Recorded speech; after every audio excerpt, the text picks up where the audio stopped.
It's time to review the 13th of May edition of Raw 2002, and I think this could be the worst edition of a show since we started reviewing the brand split. But you know, let's dive into this show.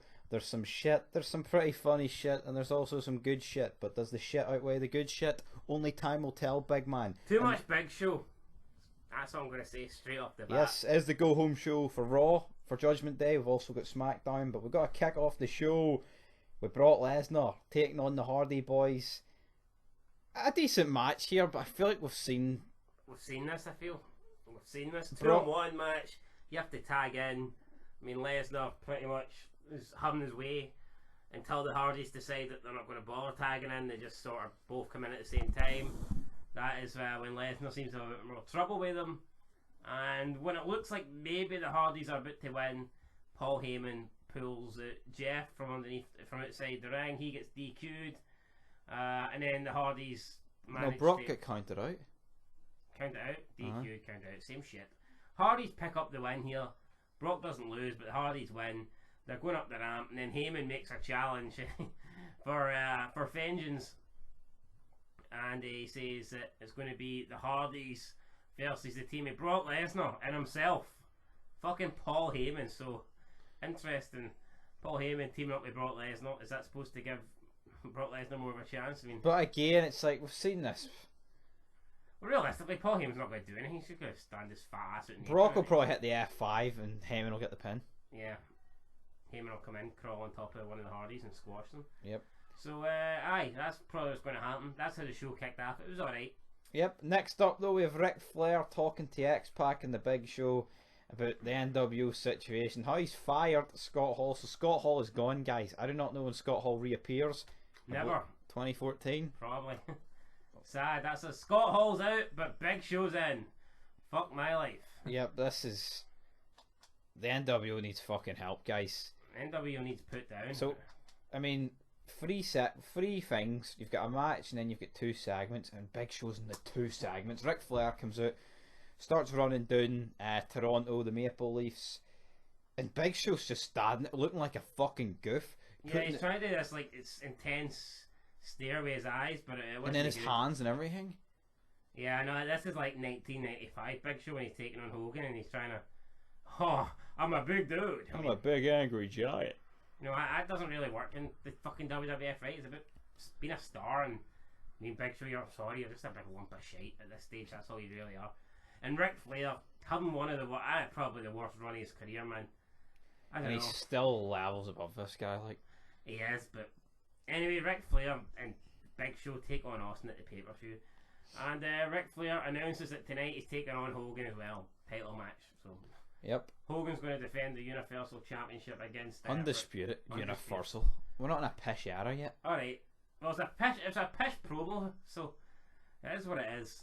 We're getting Ric Flair versus Hogan tonight. Next up, though, we have a wee backstage segment earlier in the day between Shawn Stasiak and Eddie Guerrero, which set up their match. But yeah, with Guerrero basically accusing Stasiak of taking some drugs. Yeah, I mean, if anyone, that's a bit hypocritical there for Guerrero. I mean, I'm on Planet Stasiak. We don't do any drugs, brother. I mean, Eddie Guerrero takes that many drugs on multiple fucking planets at the same time, so exactly. I don't see how he can really. I'm sure he's visited Planet Stasiak. I mean, I guess this would be the equivalent of like Benoit coming in and accusing someone of being a bad dad. You know, it'd be like Matt Hardy was fired. You know, why, oh why? It's cause he got arrested for a OD. Like, you know, it's just so fucking irrelevant. Anyway, so irrelevant. I fucking speak English, mate. Eddie Guerrero versus Shawn Stasiak. I mean, I think Shawn Stasiak's push is out the window.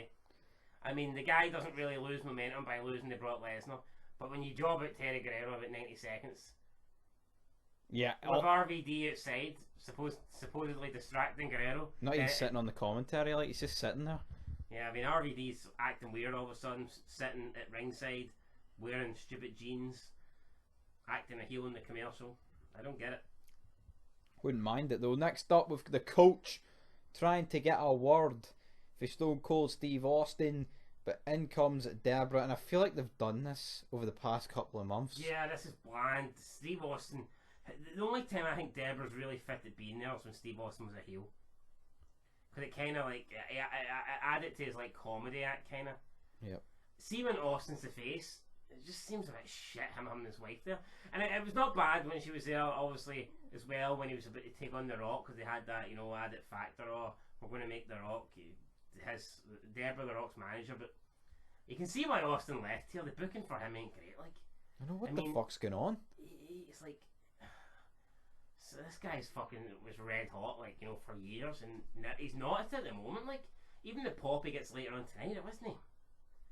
You know, it was like, just shows you guys, you can be a fucking star, but see if the writing's pish, it can fucking affect you. Like, I have said that, like, I don't think you'll get an all-star today, because I think wrestling's that bad, and the writing's bad, I don't, I mean, even if you had someone that had, like, the same amount of, like, talent as and charisma and shit as Austin and Rock combined, I don't think they're ever going to be established or. Well, it just shows you, right? It's 2002. Austin's been pretty much booked as good as he could be for like near 6 years at this point, and what, just a couple of months of mediocrity. Yeah, and it's brought him down a few levels, like. So, what chance have people got today?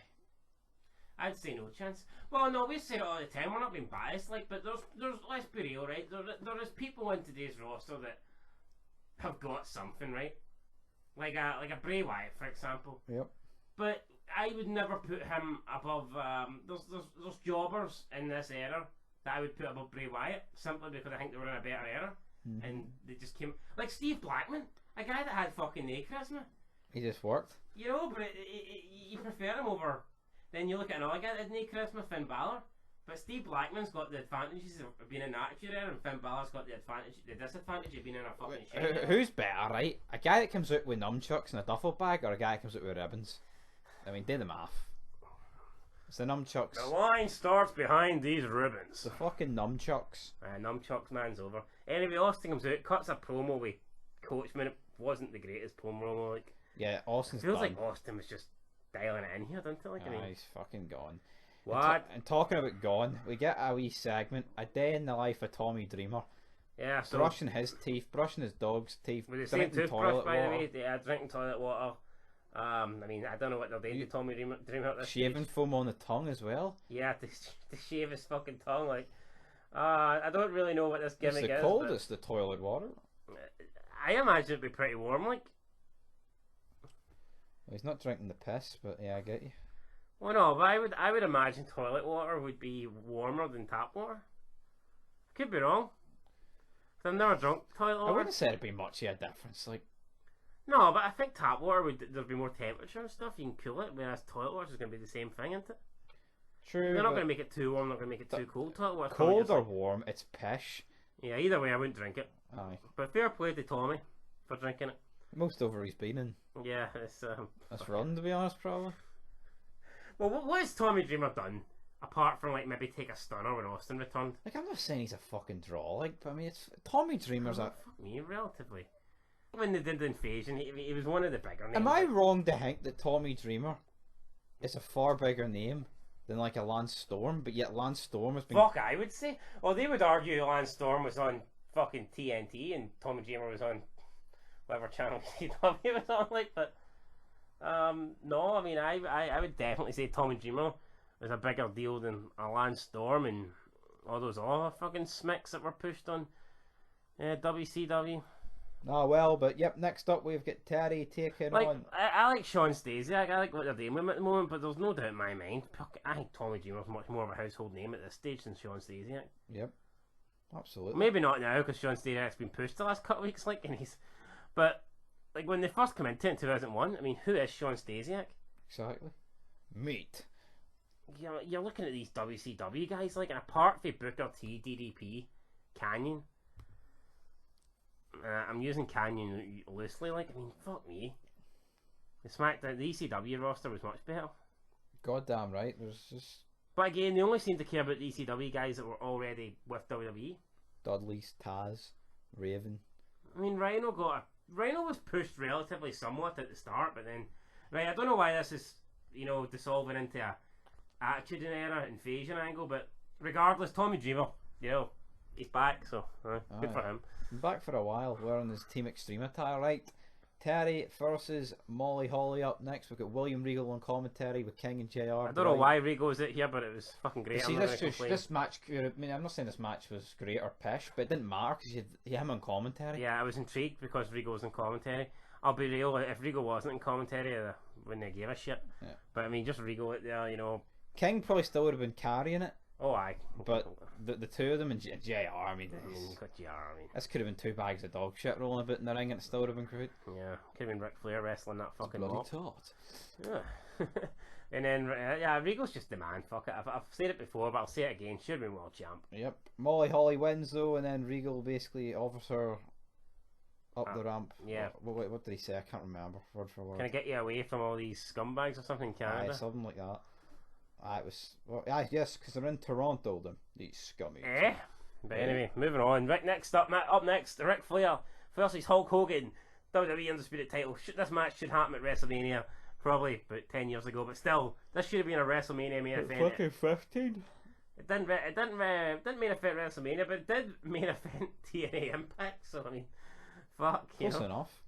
Aye. So I actually thought it was a good match. It was alright, yeah. I mean, considering that Hogan can barely move and Ric Flair looks shit. Yeah, no, it was actually alright. I think Hogan looked a lot better than Flair in this match. But then again, Flair's doing all the selling, making him look good. Yeah. But he did the corner bump and broke his neck. Yeah, Flair, apart from against Taker, and he had to try it twice, I don't think he's done that bump at all. Nope. But it's weird because he does it against Michaels at Mania 24. I don't know. So it's like, you know, I might have been done, but I'm back. Like, I guess he was just at the ring for like over a year, wasn't he? And he's maybe not used to doing it. When he gets back to working house shows and wrestling every night, he gets more comfortable. Maybe that's it. Just goes to show you that, you know, maybe it's not age. Age is not ain't always a factor. It's like, you know, experience and, you know, fitness and all that stuff. So, but yeah, with interference for Bradshaw, with interference for the NWO. Then Austin comes out. Ric Flair's going for the figure four. He spins around, grabs the leg, walks straight into Austin. Austin hits the stunner. Hogan bounces off the ropes, hits the leg drop. Boom. Well, obviously couldn't just let the stunner do the trick, like. Oh no, this doesn't work for me. Brother. I mean, Hogan would have looked a bit weak. To be honest, I don't think Hogan hasn't been booked that strong, like, hasn't he, not in his title run? So definitely not. But next up, Ric Flair backstage, another Big Show segment, and they're not over, guys. He's in about fucking 10 more. He basically makes matches for Bradshaw, 2-on-1. It'll be X-Pac and Big Show against Bradshaw, and then Austin will be taking on the newest member of the NWO. Who will that be? Only time will tell, sucker.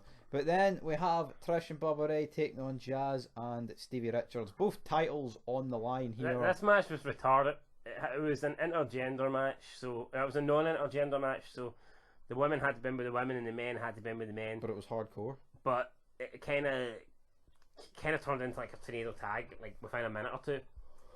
And then all the bums come out. But I mean, hold on. Look at the people that run out for the hardcore title, and then look at the people that are running out for the WWE 24/7 title today. I mean, it's fucking night and day. Yep, night and fucking. Anyway, Bubba gets distracted. He ends up fighting to the back with Crash Holly and some other guy. Can't remember who. Raven. No, not Raven. It was Just Incredible. Just Incredible. Leaves Trish and Jazz in the ring. Had a bit of a botchy finish, and then Trish ends up winning with the Stratisfaction. So the Stratisfaction Bulldog. She becomes champion again. Bubba Ray comes down. He seems happy enough, even though he didn't win the hardcore title. It was a fun match. Well, no, he did. Both titles were on the line. Nah, it was only one. Was it? Yeah. I thought the whole stipulation was both titles. No, both titles were on the line, but only one would change. Oh. Depending on who pinned who. There was also a moment in the match where Trish was trying to get a trash can into the ring, and she kept throwing it over the top rope, and they just wouldn't get into the ring. So it was like fucking weird. I know they can't do proper eliminations for the Royal Rumble, but it looks like women can't even throw a trash can into the ring. Madness. I mean, I'm assuming these trash cans ain't even that heavy. No. I mean, I don't know how much a trash can would weigh, but I mean, I'm going to assume. I wouldn't say anyone 5 pounds. I've lifted, like, you get those rubber bins, and they don't weigh a lot, and I'd say these are way less than them. What would you say, 5 pounds, and that's being generous? But then if it's 5 pounds, how the fuck's she not doing it? True. Maybe they are a bit heavy, like. I mean, a fucking wee chest of drawers you could fucking easily throw over. Yeah. heavier don't than a know. laptop. I don't know. Trish needs to get to the gym and work on those muscles. I could accept once because you're not really used to the weight, so maybe it's hard to judge it. You wouldn't want to throw it too far. Wouldn't want to do it not enough. But to try it like twice, I mean, I don't know. That's a bit. Could you not have just climbed up onto the apron Dropped and over. had it in one hand and took it? Anyway, you won't be getting 5-star matches with Dave Meltzer if you can't get a trash can into the ring. Although he prefers probably a more technical style. So Yep. don't worry about it. Trish is your new champion. We then have coach attempting to. I mean, you just look at the coachman, right, and you look at the people that do the interviews back here. Then you look at the people that are doing the interviews on Raw today, and it's like fucking hell, man. What happened? These feel organic. See the questions people ask today. Oh, are you intimidated, Charlotte? I mean, fuck off. I mean, imagine asking Taker if you're intimidated. You're intimidated by the pythons on the Hulkster, brother. Taker doesn't really answer. He walks off. He'll give his answer later tonight in the show. Oh hell yeah! But next up, we've probably got the best segment on this show. Well, debatable, but definitely up there. We have got Goldust and Booker T as Lumberjacks here. We've got Goldust doing it, and we're not really quite sure what's going on here. Then it pans to Booker T in the Lumberjack outfit, but he's not impressed. And you would not think this guy would be joining the NWO later on, would you? You wouldn't think this guy would be WrestleMania, main event WrestleMania either, like, but hey. People like you don't get the main event. So anyway, Booker T's dressed up like an absolute fucking idiot, dressed up like a lumberjack. Goldust tells me he looks ravaged, and then he tells Booker T doesn't actually need to dress up. Booker T's raging. He throws the gear at Goldust. He tells Goldust to dress up, and then Goldust is no happy. He's like, why is it always end like this? So it was a good segment. I mean, nothing compared to what they did last week, but here, I mean, I guess you can't strike gold every fucking time, so. It is what it is. Talking about not striking gold, NWO against Bradshaw. The NWO win. I don't really want to talk about this. I think it's the 4th time tonight. This is the 4th different segment Big Show's been in. And guys, the worrying thing is it ain't over yet. Wait, it's the 5th, I think, because he came out in the Hogan match, didn't he? Aye, so it's the 5th. Because I'm counting that though. No, he was backstage with Flair, then he came out with Flair, then he interfered in that match, then he was backstage when Flair made the matches, and then he came out in this. Jesus Christ. And then he was in the Lumberjack match. Right, so this is the fifth segment of the night so far with Big Show. Big Show and X-Pac end up defeating Bradshaw. Bradshaw put up a decent fight, but it was 2-on-1. A couple of choke slams, chair shot to the back. X-Pac gets tagged in to make the pin, and they defeat Bradshaw. It was always going to go down that way. I mean, come on, you've got Austin going in a handicap match. They're hardly going to fucking Bradshaw win a handicap match than Austin. It makes looks like Austin has to win if Bradshaw wins. So, I mean, decent match. It was alright. It wasn't that bad. I'll be honest, it wasn't that Big bad. Show's fucking shit. I don't like Big Show. I'll be honest. Like, yep. It is what it is. Up next, we have Undertaker with Hogan. He's dressed up. He's about to ride his bike out. He says that he was planning on something about cruising around the city and taking off his gear and showing out his arms to like frighten some creeps away or something. I know, what the fuck was he going for? He was going to pedo hunt or something. I don't fucking know. He was going to rip off the leather and wrap the sleeper holder. I'm going to lose my job. Imagine but Hogan wrapping his arms around half of those. Stan said she was 80. But then he says he's changed his mind. That Austin helped him out earlier, and now he's going to help out Austin. But before he can help out Austin, Undertaker with a crowbar comes out, smashes him in the back of the head. Then takes awkwardly, I think, far too long. Yeah, what is it with these two? It's just. Could this not?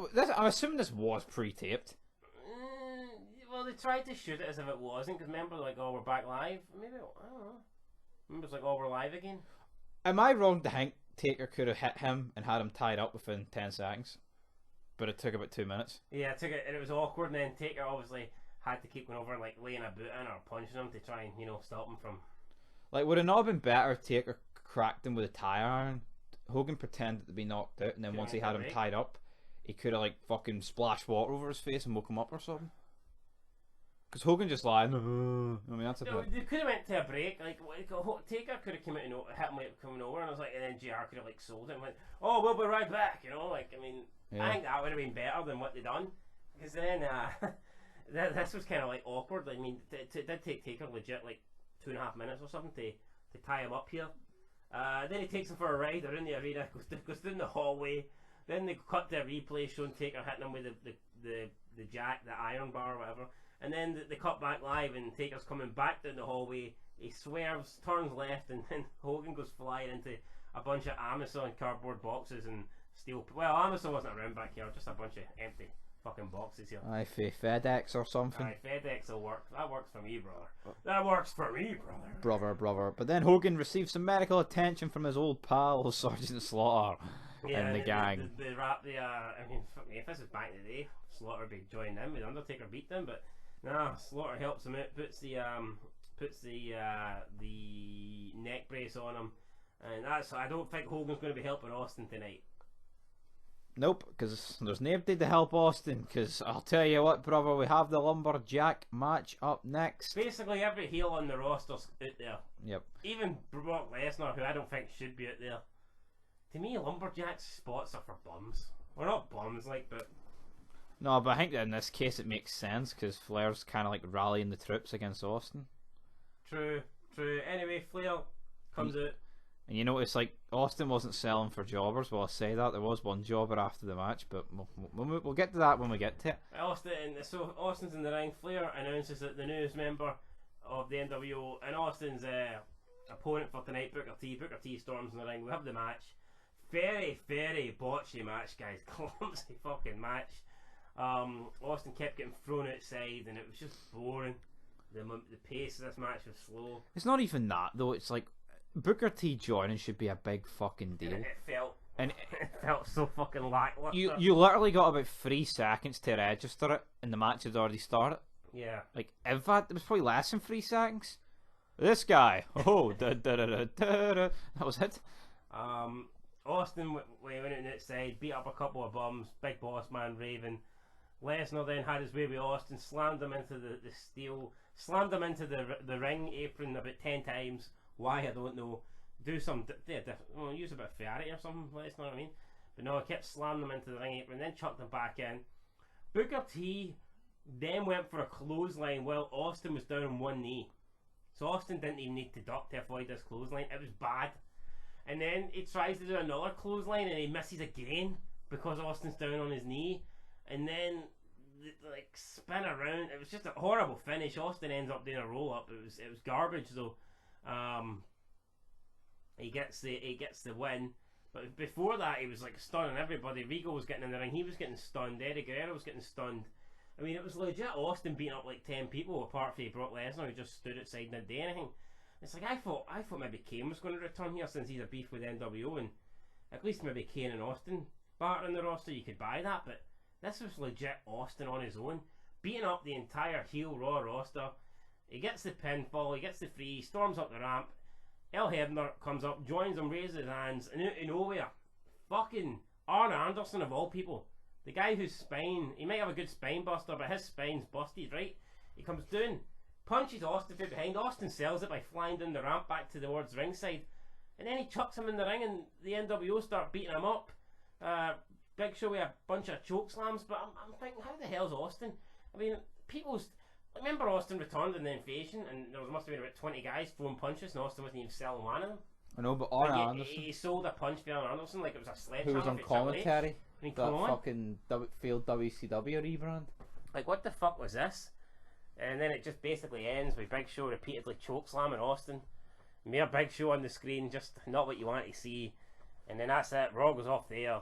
This was the last show before the pay-per-view, in my opinion. Very fucking lackluster way to end it. Very, very lackluster way to end it. I guess. No, see if you actually just compare the Raw matches to the SmackDown match, they're fucking shit. I guess I would say the Hogan Taker thing is probably alright. I'd say that's been the best booked stuff by far on Raw. That's probably the only thing I think's been booked alright on Raw. Going into this pay-per-view. I mean, you've got Eddie Guerrero RVD, and it's lackluster. You've got Eddie Guerrero saying earlier in the night to RVD because he was sitting outside in his ring, who do you think, and you have to ask him twice, who do you think you are? And RVD just, who am I? I'm Rob Fam. I mean, really? Is that it? Who are you? Then this Austin NWO thing, shit. And is there any other, what's the other Raw matches at the pay-per-view? Or is that it? Hardy's against Heyman. Oh aye, that's... And Brock. wouldn't say it's been bad, but it's a bit boring. Like there's not much going into this. Like, I mean, to me, the Hardy stuff was better when like Heyman was sniffing liters of fucking underwear. And that seems like fucking years ago. But recently, since then, they've been having a match. Oh, a tag match with Sean Stasiak. Oh, a single match, tag match. I'm not going to pin you. I'm going to let the ref say, can he continue match? It's like, what? I don't know. The Raw side going into this pay-per-view, apart from Taker, Hogan, I think has been very, very lackluster. Not really enjoying the Raw at the moment. It's hit and miss. Yep. I definitely think SmackDown's been the better show since the post brand split. Just every part of the show's better for SmackDown, like. Yeah. Plus, SmackDown's not even got its #1 pick. No, but it's not even that. It's like with with Raw, you've got the title picture, but that's kind of goes on both shows. Yeah. Then the feud behind that is the Austin Flair, which is just a fucking mess.